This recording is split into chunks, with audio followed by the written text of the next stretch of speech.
नमस्कार प्रिय विद्यार्थियों। आज हम उसी श्रृंखला में मुस्लिम विवाह में मेहर और मुस्लिम विवाह के भेद के बारे में चर्चा करेंगे।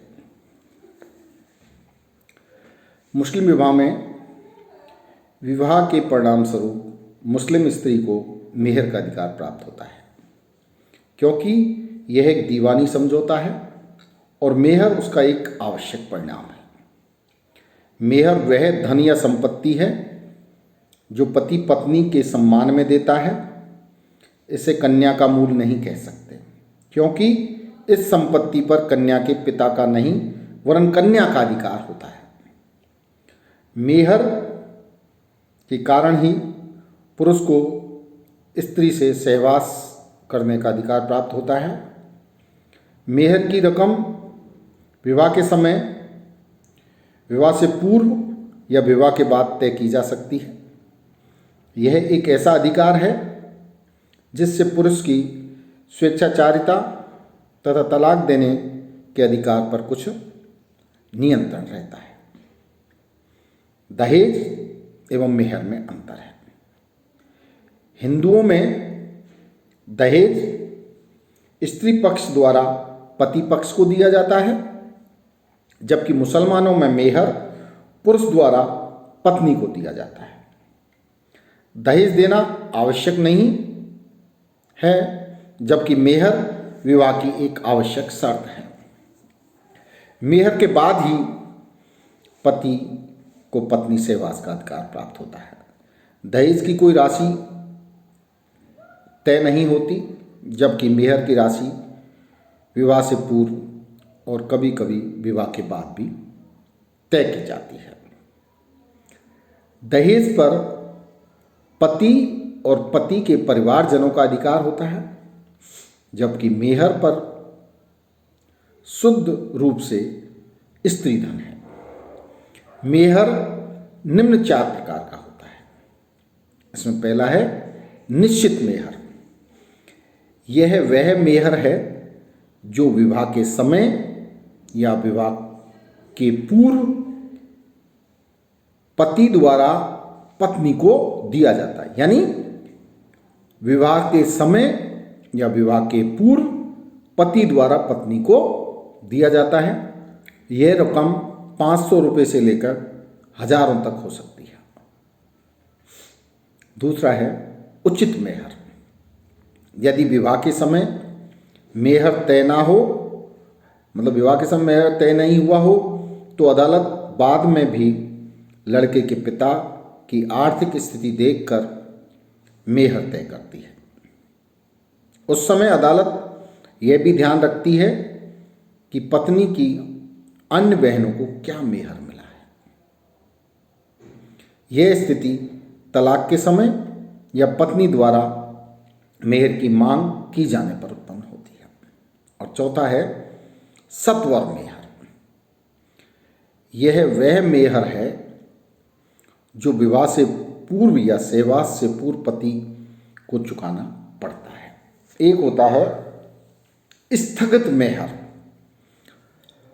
यह मेहर विवाह के समय तय तो हो जाता है, किंतु तलाक होने अथवा किसी पक्ष के मरने के अवसर पर दिया जाता है। दोनों पक्ष मिलकर यह भी तय कर सकते हैं कि कितना मेहर सत्वर है और कितना स्थगित रखना है। वर्तमान में मुसलमानों में दहेज की मेहर राशि बढ़ती जा रही है। मेहर एक लाभप्रद पक्ष है और वह यह है कि इसमें पुरुष पर एक से अधिक पत्नियों रखने एवं तलाक देने पर नियंत्रण हो जाता है, क्योंकि कई पुरुष एक से अधिक पत्नियां प्राप्त करने के लिए मेहर जुटाने की आर्थिक स्थिति में नहीं होते। इससे परिवार में स्त्री का सम्मान और उनकी स्थिति सुदृढ़ बनी रहती है। अब हम मुस्लिम समाज में पाए जाने वाले विवाहों के प्रकार के बारे में भी आपको बताना चाहते हैं। मुस्लिम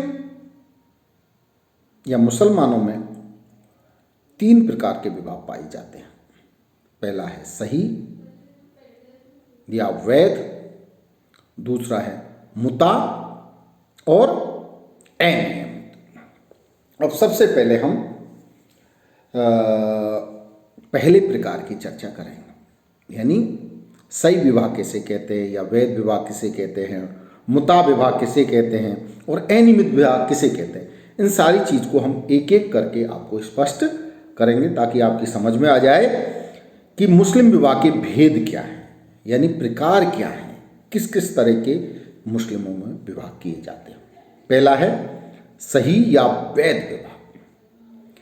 यह वह विवाह है जिसमें विवाह सभी शर्तों का पालन किया जाता है।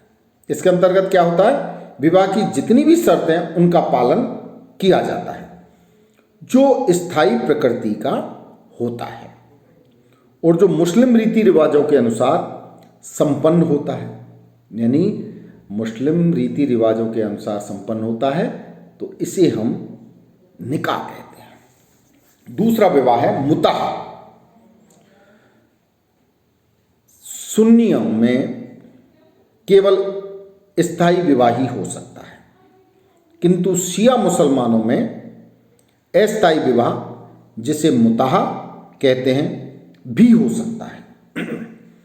ऐसे विवाह की 2 आवश्यक शर्त हैं। पहला सहवास का काल एवं मेहर। इसमें पति पत्नी सहवास का समय निश्चित करते हैं कि वे अमुक समय तक पति पत्नी रहेंगे।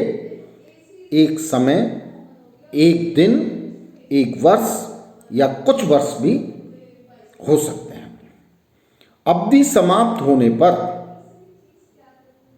विवाह स्वतः ही समाप्त हो जाता है। यदि पति पत्नी चाहें तो स्थायी विवाह में भी बदल सकते हैं। इस विवाह की दूसरी आवश्यक शर्त है मेहर का निश्चित उल्लेख होना। यदि मेहर निश्चित है और सहवास अवधि अनिश्चित है तो ऐसे विवाह को अवैध माना जाएगा, किंतु मेहर निश्चित ना होने पर विवाह की अवधि नहीं ठहरा सकते। ऐसे विवाह से उत्पन्न संतानें वैध मानी जाती हैं। ऐसे विवाह से जो उत्पन्न होती है ना संतानें, वो वैध मानी जाती हैं और उन्हें माता पिता की संपत्ति पर भी अधिकार होता है। यानी माता पिता की जो भी संपत्ति है उस सारी संपत्ति पर उनका अधिकार होता है, किंतु पत्नी को पति की संपत्ति पर अधिकार प्राप्त नहीं होता। यानी ये बहुत बड़ी विसंगति है एक तरह का कि पत्नी को पति की संपत्ति पर अधिकार नहीं होता और ना ही उसे पति से भरण पोषण का अधिकार भी मिलता है। ये दूसरी हो गई बात। एक तो संपत्ति पर अधिकार नहीं है और दूसरा भरण पोषण का भी अधिकार नहीं मिलता। भारतवर्ष के अंतर्गत इस तरह के विवाहों का प्रचलन नहीं है। अब तीसरा विवाह है अनियमित विवाह। अब अनियमित विवाह क्या होता है? इस प्रकार के विवाह में कुछ बाधाएं होती हैं। उन बाधाओं को दूर करने के बाद विवाह पुनः नियमित हो सकता है। उदाहरण के लिए 5वीं पत्नी हो व मूर्ति पूजक स्त्री से विवाह करने पर, यानी 5वीं पत्नी या मूर्ति पूजक जो स्त्री है उससे विवाह करने पर, या विवाह में गवाहों की उपस्थिति ना हो तो वे विवाह अनियमित हो जाता है। यानी गवाहों का भी होना अनिवार्य है गवाह भी नहीं होंगे तो ये विवाह अनियमित हो जाता है। इसे नियमित बनाने के लिए क्या करना पड़ता है?